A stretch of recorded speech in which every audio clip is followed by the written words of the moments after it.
La medicina como lo conocemos hoy es el resultado de los siglos de evolución fundamentada en la observación de la naturaleza, la acumulación de conocimiento y la aplicación de principios científicos. Bienvenidos a este documental donde exploraremos los principios básicos de la ciencia, a través de los sucesos y personajes que han transformado nuestra comprensión del mundo. El propósito de esta actividad es desarrollar habilidades de investigación, análisis y profundizar en los descubrimientos, los temas que han sustentado las bases de la Unidad 1.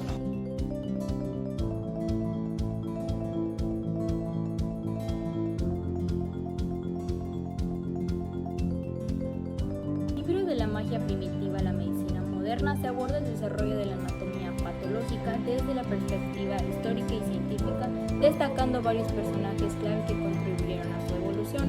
Entre los más importantes, Jean Prouvaire, profesor en París, sobresale por su obra Anatomy Pathology du Corps Humain, que describe enfermedades como la esclerosis diseminada y la úlcera péptica gástrica. Prouvaire no utilizó el microscopio, lo que lo llevó a proponer una teoría incorrecta sobre la inflamación, atribuyéndola a la flebitis. Otro personaje clave es Rudolf Virchow. Las características de la anatomía patológica, como se describe en el libro, se centran en la correlación entre los síntomas clínicos observados en los pacientes y las alteraciones anatómicas reveladas a través de la autopsia. Los pasos en la anatomía patológica son 5 en total, y primero es la observación clínica previa, la autopsia, la toma de muestras para microscopía, la correlación anatomoclínica y el informe patológico.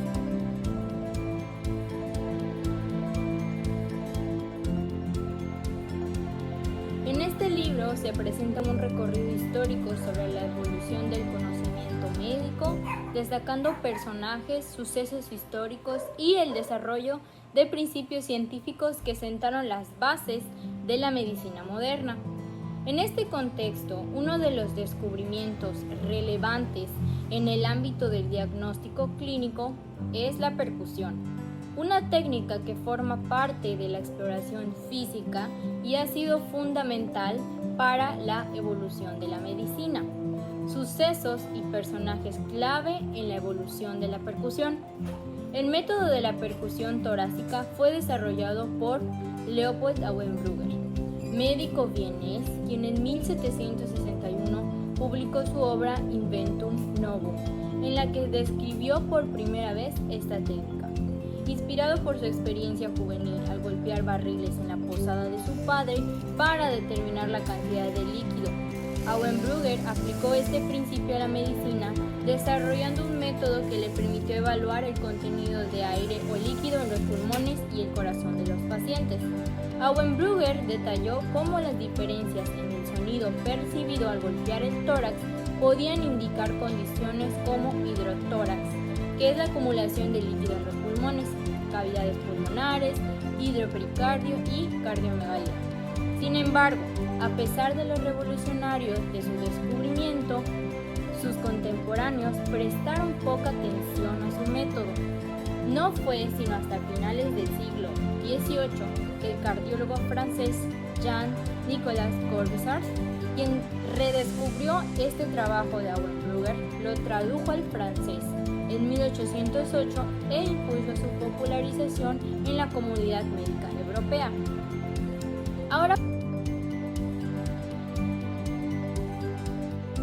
Hoy exploraremos uno de los avances más importantes, la vacuna contra la viruela, aquella que revolucionó la salud pública y marcó el inicio de la inmunización moderna. Pero ¿cómo llegamos hasta este punto? Remontémonos al pasado. La historia de la medicina está marcada por descubrimientos que transformaron la vida humana.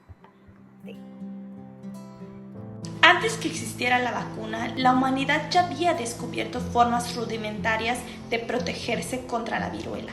En la antigua China se practicaba la variolación, un proceso en el cual se introducían costras secas de pústulas de viruela en las fosas nasales de niños sanos, esperando conferirles inmunidad. Esta técnica también se extendió a Turquía y Asia Menor. donde las niñas eran escarificadas en la piel con material purulento para evitar la desconfiguración, una preocupación crítica en una sociedad donde la belleza a menudo determinaba su destino. La información sobre esta práctica llegó a Inglaterra gracias a las cartas escritas a la Real Sociedad de Londres en 1713 y 1714. Escrita por dos médicos griegos, Emanuel Timoni y Jacobo Pilarini. Pero no se generalizó sino hasta que la esposa del embajador inglés en Constantinopla, Lady Mary Willey Monteith, hizo inocular a su hijo de 6 años. A pesar de sus esfuerzos, la variolación enfrentó mucha oposición, ya que muchos veían el procedimiento como una intervención antinatural o incluso contraria a la voluntad divina. El verdadero avance llegó de la mano de Edward Jenner, un médico rural británico que en 1796 llevó a cabo un experimento que cambiaría el curso de la historia. Jenner había observado que los granjeros que se infectaban con la viruela vacuna, una enfermedad benigna de las vacas, no contraían la mortal viruela humana. Jenner inoculó a un niño de 8 años, James Pepys, con material tomado de una úlcera vacuna, y semanas después lo expuso al virus de la viruela humana sin que se desarrollara la enfermedad. Este fue el primer paso hacia la creación de la vacuna que conocemos hoy. Jenner publicó sus hallazgos en 1798 en su famoso libro, y poco a poco la vacunación se extendió por todo el mundo. Aunque hubo oposición, especialmente en Francia, la vacunación pronto se convirtió en una práctica común en Europa y América. Jenner transformó un conocimiento empírico en un principio que salvó millones de vidas, allanando el camino para el desarrollo de nuevas vacunas y la protección de la salud a escala global. La historia de la vacuna contra la viruela no solo es un testimonio del poder de la ciencia, sino también de la importancia de la observación, la experimentación y el método científico. Un siglo después, en 1967, la Organización Mundial de la Salud lanzó una campaña mundial de vacunación que culminó en 1977, con el último caso natural de viruela reportado en Somalia. Así la humanidad logró lo que Jenner había predicho, la erradicación total de la viruela.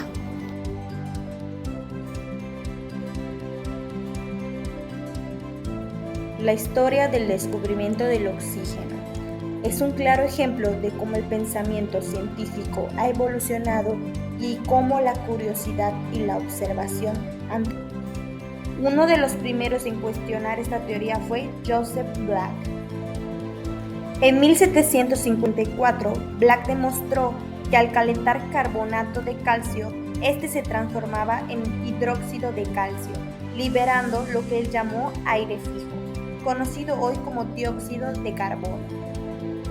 Pero el verdadero avance llegó de la mano de Joseph Priestley, un teólogo inglés que además de dedicarse a la filosofía, se fascinó por los experimentos científicos. En 1774, Priestley calentó óxido de mercurio y obtuvo un gas que, aunque no inflamable, hacía que las velas ardieran con una llama sorprendentemente brillante. Había descubierto el oxígeno, aunque lo llamó aire deflogisticado, en concordancia con la teoría de Flogisto, aún vigente en su tiempo. El descubrimiento de Priestley generó un gran interés en la comunidad científica, pero fue Antoine Lavoisier quien derrumbó definitivamente la teoría de Flogisto. Lavoisier se dedicó a estudiar la combustión con un enfoque completamente nuevo. Al observar que el óxido de mercurio, al calentarse, liberaba un componente esencial del aire y aumentaba el peso del metal al oxidarse, Lavoisier concluyó que este componente era vital para la combustión y la vida. Lo llamó oxígeno. Lavoisier no solo transformó la química, sino también la fisiología. A través de sus experimentos demostró que la respiración es una forma de combustión controlada en la que el oxígeno se consume y se libera dióxido de carbono. Estos descubrimientos sentaron las bases de la ciencia moderna. Observar, medir y experimentar de manera sistemática se convirtieron en los pilares del pensamiento científico.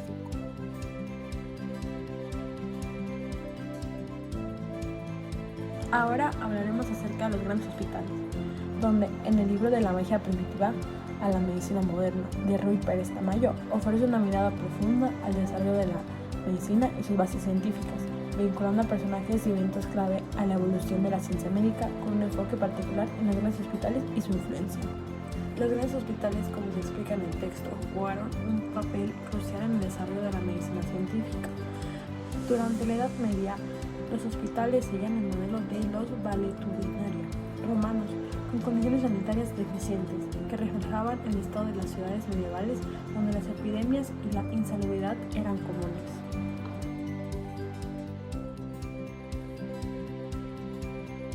A medida que las ciudades crecieron, la demanda de hospitales también aumentó, lo que llevó a un cambio en la práctica hospitalaria.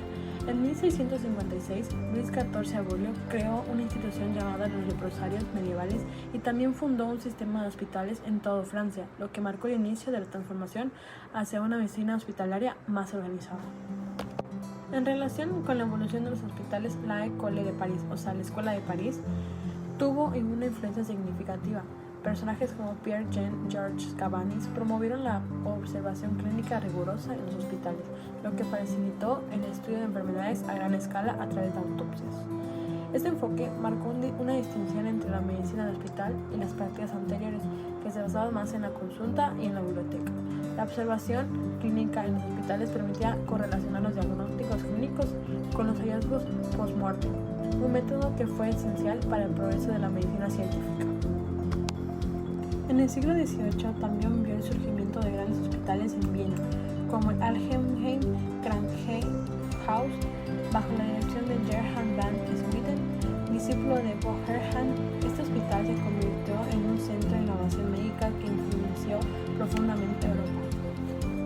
El desarrollo de los hospitales no solo facilitó el tratamiento de los pacientes, sino que también promovió el crecimiento de la metodología científica en los grandes hospitales como los de París y Viena. La medicina basada en la observación y la experimentación comenzó a repasar las doctrinas tradicionales. El modelo de los grandes hospitales permitió una evolución cualitativa y cuantitativa de la medicina. Desde el siglo XIX, con la unificación alemana, se impulsó el uso de técnicas de laboratorio como la microscopía para estudiar la enfermedad a nivel celular, lo que transformó la medicina en una ciencia más exacta. Esta transformación fue clave para el avance en el diagnóstico y el tratamiento de las enfermedades y el establecimiento de hospitales académicos modernos. En conclusión, podemos decir que el enfoque histórico de este libro, junto con los aprendizajes que hemos tenido, nos permiten apreciar cómo los sucesos científicos y culturales moldearon también el pensamiento médico y cómo esto de la observación clínica en grandes hospitales tiene relación también con la incorporación de técnicas innovadoras como la percusión y la auscultación. También mejoraron la precisión diagnóstica. Este libro es un recorrido esencial para comprender los fundamentos y la evolución de la medicina moderna, mostrando la importancia del método científico para el desarrollo continuo del conocimiento médico.